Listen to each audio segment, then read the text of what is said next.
नमस्कार। आज के इस विश्लेषण में हम सीधे चलेंगे एक ऐसी जगह जिसका नाम सुनते ही एक जमाने में लोगों की रूह कांप जाती थी। भैरवपुर गांव की कहानी। इस गांव की सुनसान गलियां और वहां मौजूद एक खंडर बन चुकी पुरानी हवेली खौफ का एक ऐसा केंद्र बन गई थी जिसने पूरे गांव की नींद उड़ाकर रख दी। कहा जाता है कि हवा के झोंके जब उस हवेली की टूटी खिड़कियों से गुजरते थे तो एक अजीब सी ठंडक और सनसनाहट छा जाती थी। लोग उस रास्ते से गुजरने की हिम्मत तक नहीं जुटा पाते थे। तो आखिर उस हवेली की दीवारों में ऐसा क्या दफन था जिसने इतनी दहशत फैला दी? आइए स्रोत सामग्री के आधार पर इस पूरे घटना को डीपली समझते हैं। ओके, तो सीधे इस मैस पैनिक की जड़ पर आते हैं और उस मूल शब्द को डिफाइन करते हैं जिसने ये पूरा आतंक मचाया था। आहट।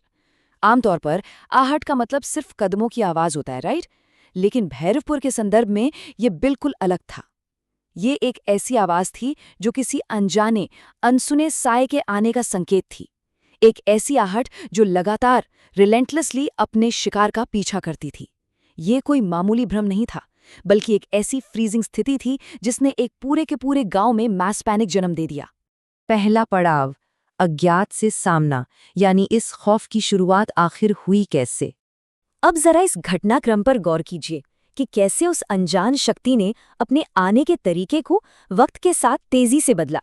पहले दिन रीना नाम की एक स्टूडेंट दोस्तों के एक डरे के चलते उस अकेली हवेली में गई। वहां टॉर्च के रोशनी में उसने अपने अलावा एक और परछाई देखी और उसके ठीक पीछे आती हुई कदमों की आहट सुनी। ये तो बस शुरुआत थी। तीसरे दिन गांव का नाई रघु जब रात को तालाब के पास से गुजर रहा था, तब एक सफेद साई ने उसका पीछा किया जिसकी आंखें चमकती हुई हरी थी। और पांचवें दिन तक तो ये दहशत हवेली की चारदीवारी तोड़कर गांव के आंगन तक आ चुकी थी। सविता ने अपने खुद के आंगन में एक काली साड़ी पहने बिखरे बालों वाली औरत को देखा जिसने उसके कान में फुसफुसाते हुए कहा कि उसे कोई लेने आ रहा है। नोटिस किया आपने? ये एंटिटी अब आइसोलेटेड हवेली से निकलकर ठीक गांव के बीचों बीच ऑपरेट कर रही थी। और ये ब्रिलियंटली इलस्ट्रेट करता है कि इस खौफ के दायरे से कोई भी बचा नहीं था। शिकार होने वालों के इस पैटर्न को समझिए। रीना एक विद्यार्थी थी, राघु नहीं, अनिरुद्ध गांव का एक ऐसा स्कूल मास्टर जो भूत प्रेत जैसी चीजों पर बिल्कुल विश्वास नहीं करता था, सविता एक हाउसवाइफ, मोहन पंडित और अमर बस ड्राइवर। इनका पेशा क्या था, इनकी डीपली हेल्ड बिलीव्स क्या थी, या ये कहाँ थे, कुछ भी इन्हें साए से बचा नहीं सका। अमर ड्राइवर ने तो लिटरली अपनी खाली बस के रिव्यू मिरर में एक सफेद कपड़े पहने धुंधले चेहरे वाले आदमी को देखा। बॉटम लाइन ये थी कि खौफ किसी स्पेसिफिक टाइप के इंसान या जगह तक रिस्ट्रिक्टेड नहीं था। लेकिन इन सारी अलग अलग टेरिफाइंग घटनाओं के बावजूद एक ऐसी चीज थी जो इन सब में एकदम कॉमन थी, सिर्फ और सिर्फ एक, और वो थी कदमों की आहट। रीना ने एग्जैक्ट वही आहट सुनी, मास्टर अनिरुद्ध ने भारी जूतों की आवाज महसूस की और बस ड्राइवर अमर ने भी एग्जैक्टली वही भयानक आवाज सुनी। चेहरे चाहे जो हों, विजुअल मैनिफेस्टेशंस चाहे अलग हों, पर ये एक कांस्टेंट ऑडिटरी सिग्नेचर सभी विक्टिम्स को आपस में लिंक कर रही थी। अब ऐसे माहौल में लोग नेचुरली क्या करते हैं? वो धर्म और आस्था का सहारा लेते हैं। गांव के पंडित मोहन ने एग्जैक्टली यही किया। उसने हवेली के बाहर खड़े होकर मंत्रों का जाप शुरू किया। पर पूजा शुरू होते ही आहट आने लगी और वहां पड़ी लोहे की जंजीरें अपने आप हिलने लगी। और जैसे ही मोहन ने हिम्मत करके जाप जारी रखने की कोशिश की, उसके ठीक सामने दीवार पर खून से एक वार्निंग उभर कर आती है। आहत से बचना नामुमकिन है। इस स्पाइन चिलिंग इंसिडेंट ने यह साफ कर दिया कि कोई भी ट्रेडिशनल मंत्र या प्रार्थना इस एंटिटी पर बेअसर थी। मोहन अपनी माला वहीं छोड़कर भाग खड़ा हुआ। दूसरा पड़ाव, एक स्केप्टिक की इन्वेस्टिगेशन। जब लॉ एनफोर्समेंट की कंप्लीटली लॉजिकल अप्रोच की एंट्री होती है, यहाँ केस फाइल दो बिल्कुल ऑपोजिट माइंडसेट्स को आमने सामने रखती है। एक तरफ थे DCP Arvind, strictly logical analytical दिमाग वाले इंसान जो ऐसी पैरानॉर्मल बातों को ईजिली डिसमिस कर देते थे। उन्हें फर्मली लगता था कि ये सब सिर्फ और सिर्फ सामूहिक भ्रम यानी मास हिस्टेरिया है। वहीं दूसरी तरफ थे गांव वाले। वो इतने डीपली पैरालाइज थे फियर से कि उन्होंने घरों से निकलना बंद कर दिया था और उनका पूरा सर्वाइवल सिर्फ प्रेयर्स पर टिका था।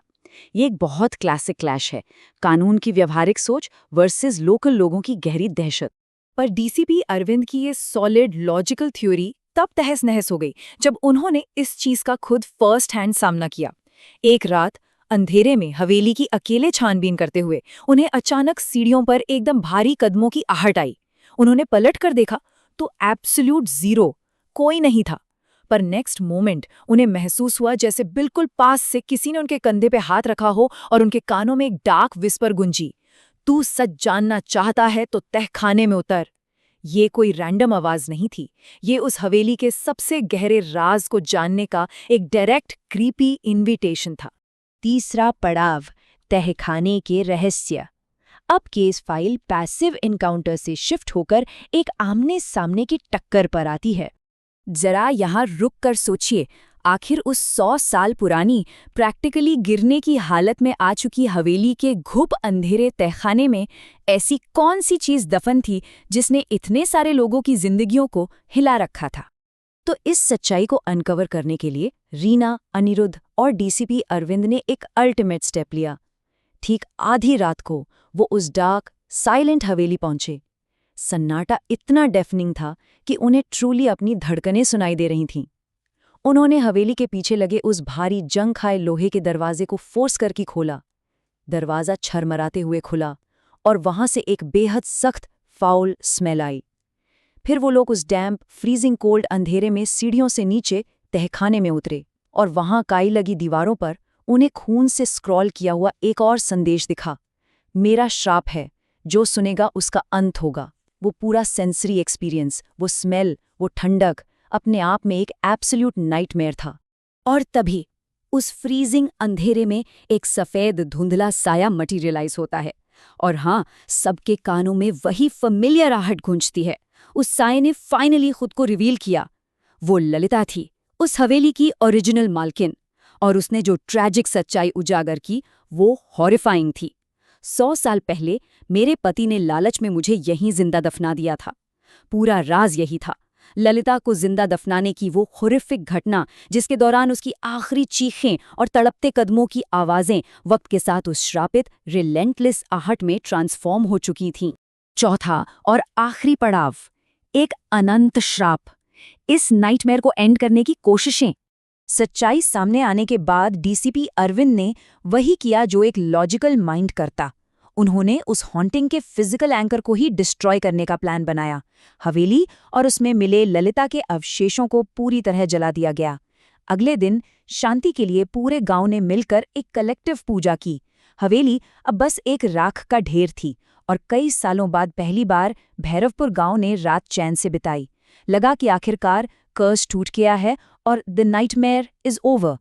So the crucial point is कि शांति का ये इल्यूजन बहुत छोटा था।